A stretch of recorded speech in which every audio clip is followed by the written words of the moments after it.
So we're going to be talking today about the new remote I-9 verification procedures, what you guys should know.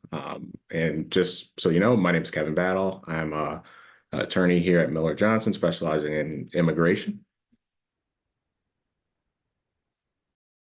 So today we're going to cover why you should care about I-9s, the remote verification procedures that were announced in August, and then we're going to talk a little bit about, how you should correct your I-9s and what you should do if you find errors. So first, why you should care about I-9s. Well, the government has said you should care about I-9s. And so all employees that are hired after November 6th, 1986 are required to have an I-9 on file. That includes U.S. citizens, foreign nationals, every employee that's hired after November 6th, 1986, you need to have an I-9 for. I-9s must be completed within 3 business days of the date that the employment begins. The employee can fill out Section 1 ahead of time as long as there's been an offer of employment made and they've accepted that job offer. At that point, they're free to work ahead, get that Section 1 completed before they start employment. And what we're seeing now in our area is that, DHS is looking to increase audits of employers. And so we've seen an uptick in audits over the years. DHS requested to hire an additional 700 employees. So that's a clear signal that we're going to see audits continue to increase in the future. So, you should be thinking about, how do I get my I-9s in shape for the ones that are already completed? And how do I make sure that my team is properly trained so that for all our new employees that we're properly completing the I-9s? I know I-9s oftentimes get lumped in with our onboarding, and so they may not get the attention that they need, but they are important. Not properly completing I-9s can result in significant fines to employers, and in the worst, most egregious cases, criminal sanctions for those who are knowingly hiring foreign nationals that they know are not authorized to work. So where did this idea of sort of remote I-9s really come from, the remote verification? And so it really stemmed from COVID. In April of 2021, the DHS announced that, hey, because more and more people are working remotely due to the pandemic, that we are going to allow employers to remotely verify employment eligibility and identification for those who don't physically report to a company location on a regular, consistent, and predictable basis. And for those employees who work exclusively remote due to COVID-19, they were going to be exempt from that physical inspection requirement that we have with I-9s. So we kept getting extensions of that COVID-19 flexibility. And then all of a sudden in July of 2023, DHS came out and said, okay, we're done with the pandemic and we're done with the extensions. And so everybody that you did not physically inspect during that time period from 2021 to July 31st, 2023, now you must go back and you must now complete in-person physical inspections by August 30, 2023. So if you had someone that was between April 1st, 2021, the date the flexibility started, and July 31st, 2023, they gave us 30 days to go back and inspect those documents in person.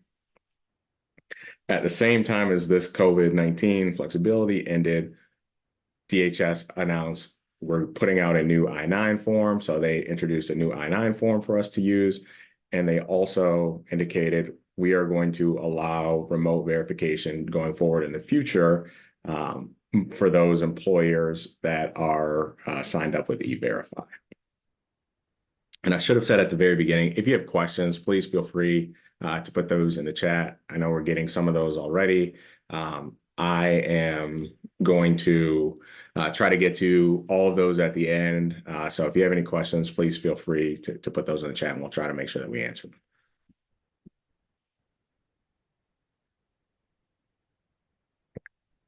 So the remote verification procedures that were announced for August 1st, 2023 and beyond. As of August 1st, DHS will allow those that are qualified E-Verify employers to complete the document verification process remotely instead of physically examining those original documents. So for those of you who are E-Verify employers who have signed up, who are in good standing, who utilize the E-Verify process, you have the option to remotely verify the employees that are now coming into your workforce. In order to utilize that alternative procedure, there are a few things that a E-Verify qualified employer must do. So we're going to talk a little bit about that process and going forward, what you must do. So you must have the employee submit clear and legible copies of the documents that they're going to present ahead of time. Prior to that remote verification, you need to have them send you clear copies of either a List A document, or a List B and C document. If those documents have front and back, you need to request that they send you front and back of those documents that they're going to utilize. Before you get to the remote verification process, you need to review those documents. You need to confirm that they reasonably appear to be genuinely legitimate.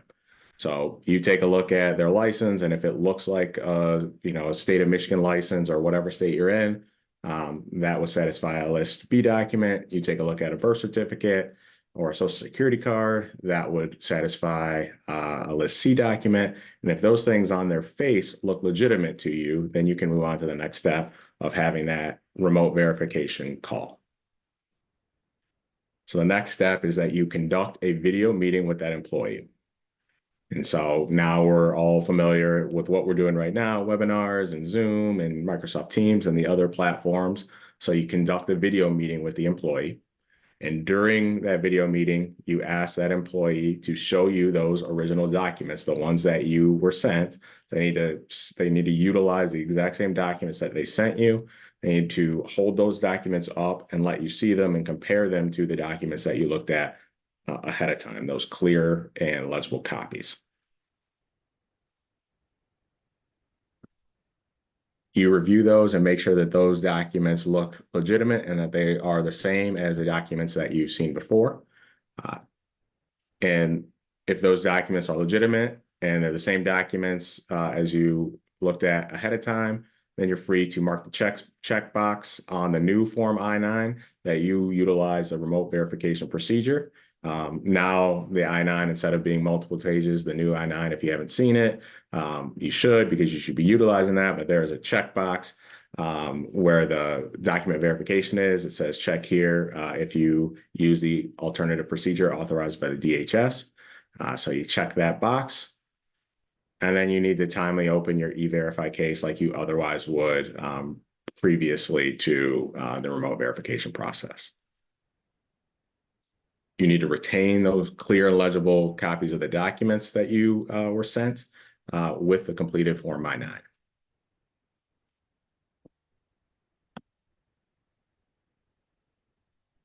This is a new tool that DHS introduced. You're not required to use it. You can continue to verify in person if you'd like. You can continue to do what you were doing before this process was rolled out, but it is a new option for those employers who are E-Verify enrolled and in good standing.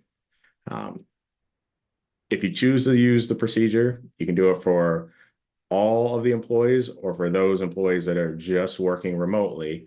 But you want to make sure that whatever you do, that you're consistent with the process. So you don't want to just, you don't want to use this process for just some employees. You want to use it for those. You don't want to pick and choose, right? And the reason is because DHS could then say, You're picking and choosing to use this process for those people they have, their names sound a certain way, and so they could accuse you of discrimination. And so you want to make sure whatever the process that you use, that you apply it consistently and fairly so that you protect yourself against those claims from document abuse and discrimination.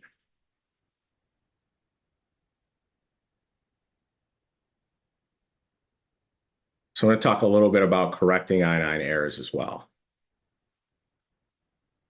So as I mentioned earlier, the DHS gave us 30 days to go back and re-verify in person to re-verify and inspect those documents in person for those people who did not physically inspect documents due to the COVID guidance. So you had 30 days to do that. And so if you didn't do that within the 30 days, should you now go back and make sure that that you go back and inspect those in person? The answer to that is yes. So you want to make sure, and the reason for that is that for I-9s, there's a good faith defense. Employers can show that they have acted in good faith in documenting and retaining I-9s. They can defend against many of the penalties that come with I-9 errors and violations. So if you didn't do this within the 30 days, you should now go back and make sure that you properly do this.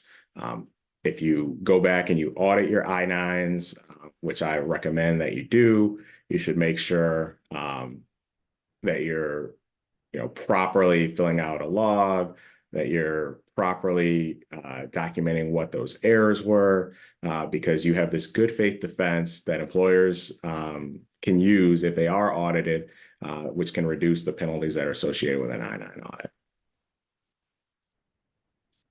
So when you're auditing your I-9s, you're going back and you're looking, the things that we would recommend that you do, you be consistent.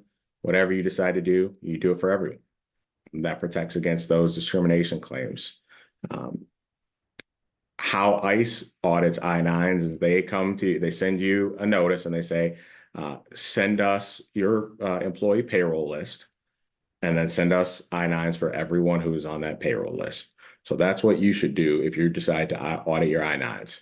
So pull your most recent payroll list. And then for every single person that's on that list, you should make sure that you have an I-9 and that's properly completed. I also recommend, if you do an I-9 audit, that you consider making a chart that summarizes the corrections that you've used and why they were made.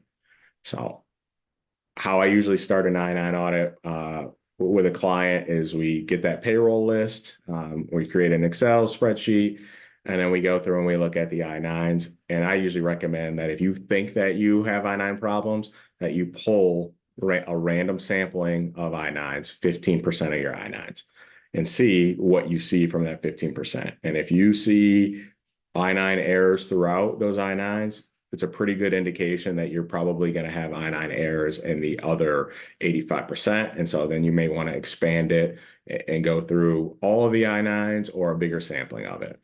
If you see based on that 15% that your I-9s are in pretty good shape, that's a pretty good indication that the rest of your I-9s may be in good shape as well. And so maybe you don't have to do a full scale audit. But sit down, take a look at those I-9s. I can almost guarantee that if you looked at your I-9s, that you're going to find some errors. I've never looked at Miller Johnson's I-9s, but I could probably guarantee that our I-9s have errors, and we have attorneys who specialize in I-9 audits and I-9 compliance. What shouldn't you do?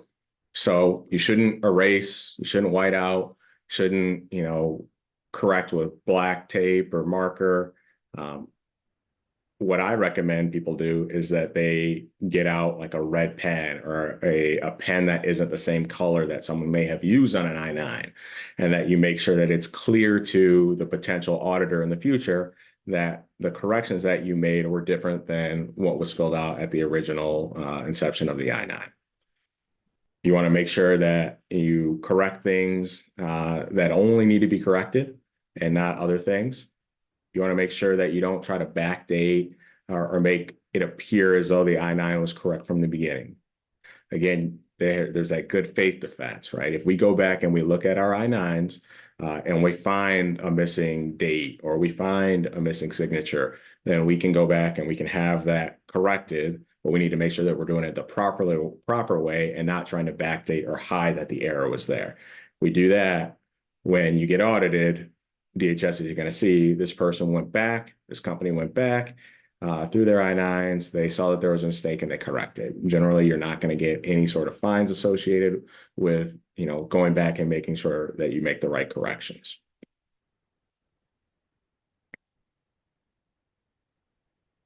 So I wanted to talk a little bit about some of the questions that we've gotten, and feel free if you have questions to throw them in the chat.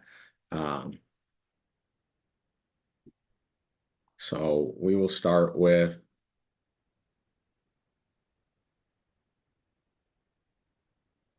what if a new employee only wants to verify in person and they don't want their documents copied? So if you're not an E-Verify employer, let's say you're, and you can, if you are an E-Verify employer, let me know in the chat. But if you aren't an E-Verify employer, you don't have to retain copies of the documents. So an employee wants to come in and you want to go ahead and look at the documents and inspect them, and you think that they're legitimate, you're not required to keep copies.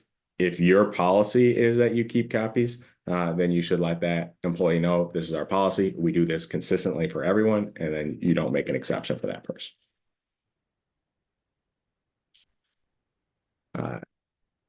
Can we have remote employees complete the I-9 with a notary in their area?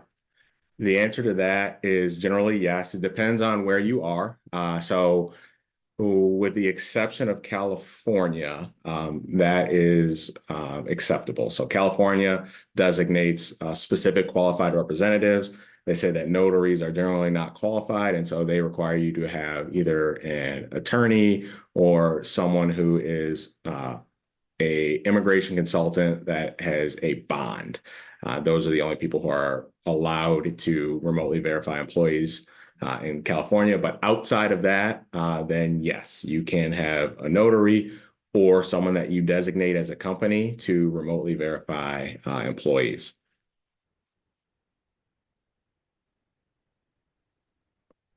These are all good questions.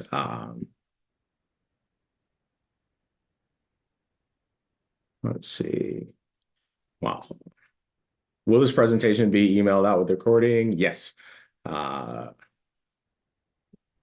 I-9s are initially submitted electronically by the new hire during onboarding, then reviewed corresponding IDs on the start date, and have been making photocopies of those same IDs. Do I need to make photocopies and save them too, or just verifying what was submitted electronically is sufficient? So I think that question is that you have your I-9s that are initially submitted electronically by the new hire, and then you review the documents on the start date with the person, and then you make copies of those same documents as well. You don't need to make new copies if you already have the copies ahead of time. That's perfectly fine.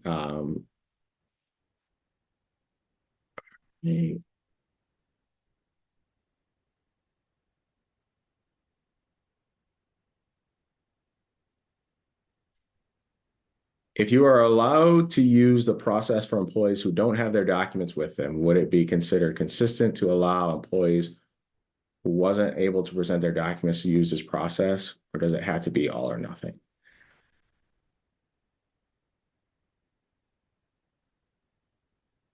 So can you clarify maybe in the chat what you mean by this? So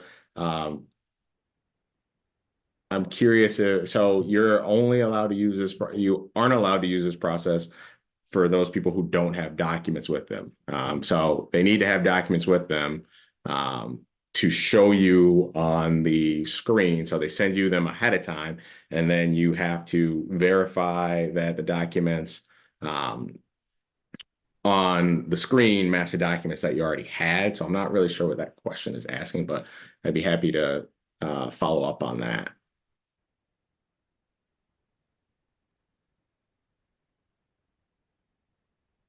So due to the new I-9 form, do all current employees need to complete a new form? The answer to that is no. So if you have employees that you hired before the new form came out, you have properly completed I-9s for them, that's all you need to do. No need to fill out to complete a new I-9 utilizing the new form.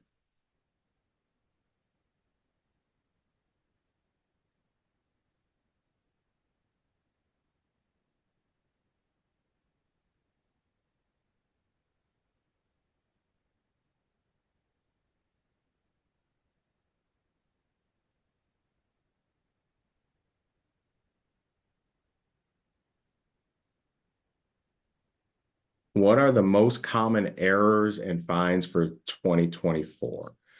The most common errors that I see are missing signatures. So employer will verify the documents. They may have, written the list A or list B and C documents down, but they didn't sign that they looked at it. Or the other thing is people not completing the I-9s within the 3 days. Those are probably the most common things that we see. People generally try to get it right. They understand that this is something that you have to do, but oftentimes when people are going fast, particularly when you are printing the I-9s, those are going to be the most common errors. In terms of fines, it really depends, and it depends on how many errors there are. So ICE utilizes matrix in determining what fines to deliver. And so, if there's 5% of the I-9s that they audit have errors on them, it's not going to be, a huge fine. And they're going to say this employer tried to get it right. If 75%, 100% of the I-9s have errors, that increases the fine. Fines are usually between $500 to $5,500 per violation, and so you take that matrix times the number of errors that they find, and it can add up. The most expensive fine that I've seen, that I've personally seen from clients that we deal with recently, is somewhere around $350,000. But, you know, large scale companies, a few years ago, there was Walmart got hit with I-9 penalties, and that was in the millions of dollars.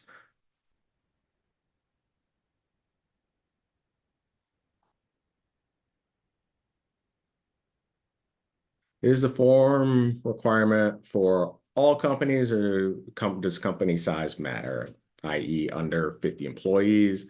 It is for all companies, and it is for um, those employees that were hired after that November 6th, 1986.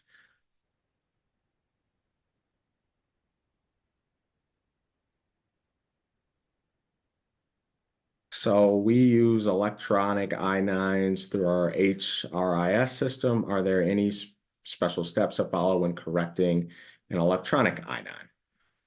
So no, I would treat an electronic I-9 like I would treat a paper I-9. And so of course you have it on the screen. I would print that out. Whatever the corrections are, I would make the corrections on the paper so that there's a clear uh, trail that shows, okay, these were the corrections that we made. Like I said, I usually utilize some different color ink or something like that. And then I would scan it back into your system so that it maintains, that you maintain it electronically. And then I would make sure that both of those I-9s are then there so that someone can see, hey, this is the first I-9 and this is the second I-9.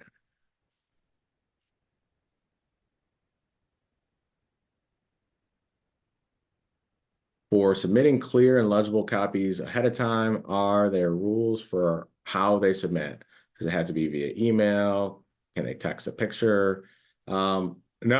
So as long as the copies are clear and legible and that you can see what it is that those documents are, then that's fine. You just need to make sure that you have them ahead of time and that they're clear and legible. So if they want to, use a scanning app on their phone, or they want to send them via email, or they can text you a clear picture of those documents, as long as you have those clear and legible copies, that's okay.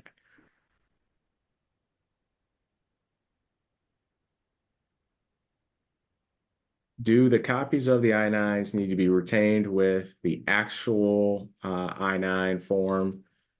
We used to have the documents in personnel's file, but the I-9's in a separate location from the personnel file. So they don't necessarily have to be retained with the actual I-9. If you are not an E-Verify employer, like I think I said earlier, you don't have to retain copies of the documents. If you are an E-Verify employer, then you need to maintain copies of passports, permanent resident cards, EADs. If you aren't utilizing this remote procedure, and if you are utilizing a remote procedure, then you need to maintain copies of all of the documents. You need to be able to, find those documents quickly. So if you get audited, what happens is, Homeland Security is going to say, you need to send me your payroll list, and you need to send me these I-9s, and you need to send them to me, in the next 48 hours. And so are you going to be able to find where those documents are if you retain them in, personnel file? Are you going to be able to find those, or does it make more sense for you to keep them with the I-9s? That may depend on the size of your organization. I think it makes some sense to keep them either, if you're doing that, if you have paper copies, then to keep them together. If you have an electronic system, then keeping them in the same space, I think makes a lot of sense. But that's going to be sort of a case-by-case business reason.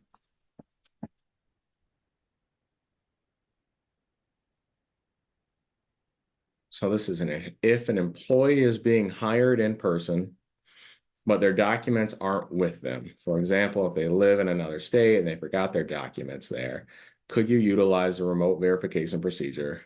Could their spouse be the one to send you pictures of the cards and conduct the video call to show the documents to you?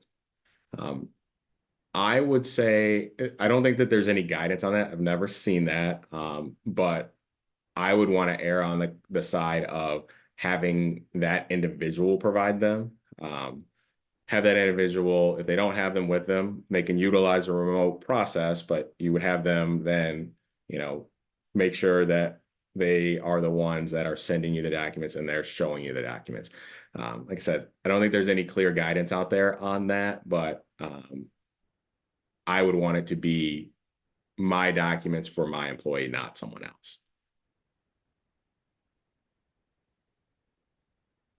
When we were utilizing notaries during the pandemic and they signed as a re-verification and not as original signature, how can I go back and correct that?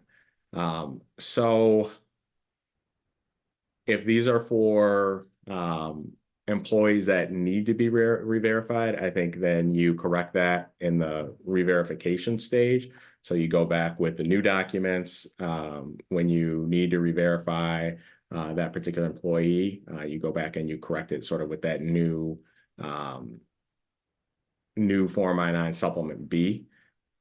But if they aren't employees that need to be re-verified, so let's say, a U.S. citizen, for example, what I would do is I would make sure that that Section 2 is completed and signed now by a authorized employer representative. So I would have that person, show if it's you who's now in charge of doing I-9s, I would have that person bring in their documents so that you can now verify them. And then I would sign a date and I would make a notation on the date that you completed it. So it doesn't appear like you did that, like you're trying to backdate this.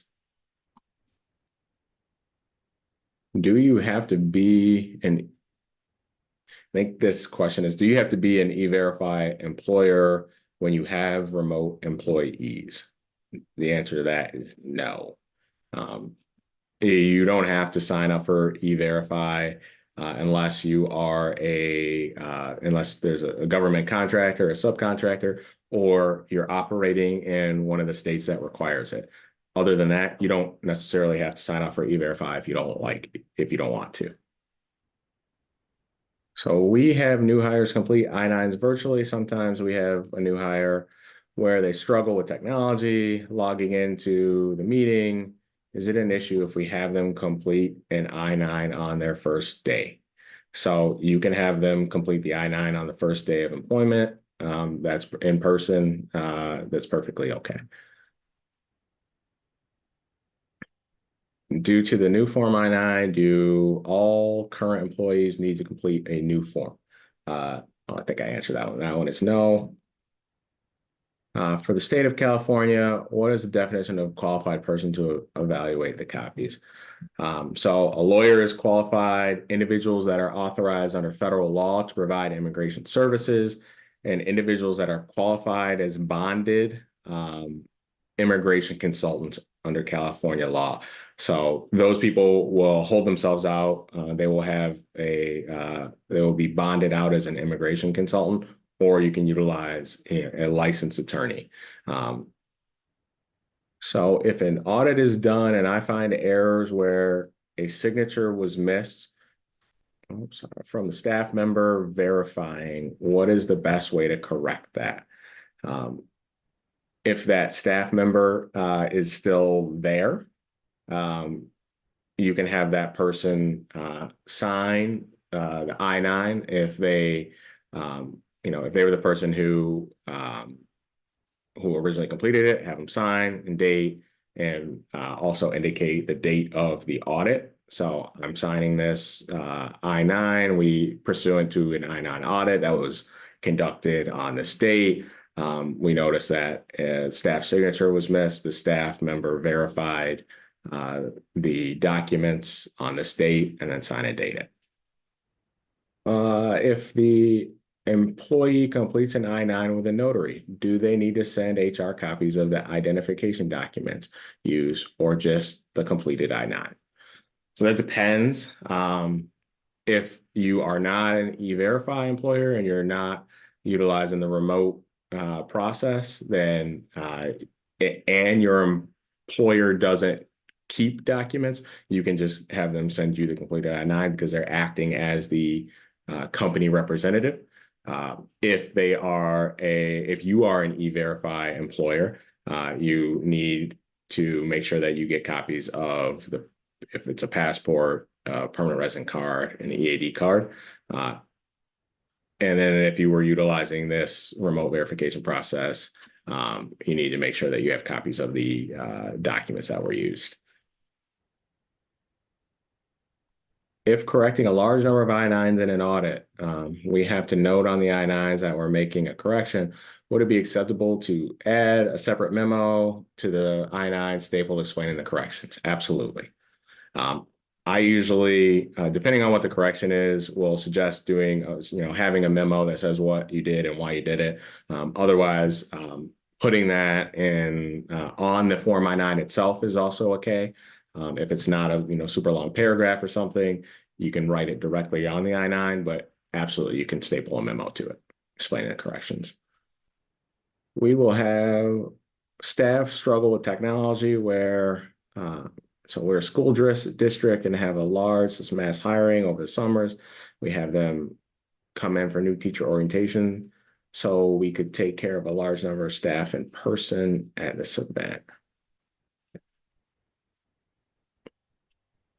Don't know. Is there a question that you have about that? If so, please feel free to send me that. Is it a requirement that we follow the E-Verify process for all, or is that just recommended? So you can choose if you're not a federal contractor, subcontractor, where the contract requires that you E-Verify, and you're not operating in a state that would require E-Verify, then you don't have to use E-Verify. If you enroll in E-Verify, you need to E-Verify, all of the employees for that site that you're enrolled at. Otherwise, if you say, okay, I'm going to verify this employee, but not this employee, you set yourself up for a claim of discrimination. So the question about the staff that struggles with technology, they want to do the I-9s when you have the new teachers come in for orientation. So you can take care of a large number of staff in person at this event. Yes, that's okay to do. So we've had a few hires back in March 2020 when COVID started and everyone was at home. These employees who started with our company or in other states, they were unable to come to Michigan for orientation due to the shutdown. At the time, a family member could complete Section 2. Do we need to go back and re-verify Section 2 now? So that's no, that is a lot like when you utilize a notary. So at that point, you utilize the family member or a neighbor as someone who was acting as the company representative to physically inspect the document. So as long as that person signed and swore that they physically inspected the documents, you do not need to go back. Do you have to update an I-9 if someone's citizenship or immigration status changes? So that depends. So if you have someone who presented you with a EAD card, for example, and they need to be re-verified. And so if they become a permanent resident, they will need to be re-verified with their new green card. If you have someone who is a permanent resident or was a U.S. citizen, they do not need to be re-verified. So if there's some sort of change, it's not required. All right, I think that's all the time we have for today. But if you have other questions, my information's on the screen. I'd be happy to answer those questions. So I really appreciate you guys tuning in, and I'm hoping that we can help you with your I-9s if you have issues. Thank you.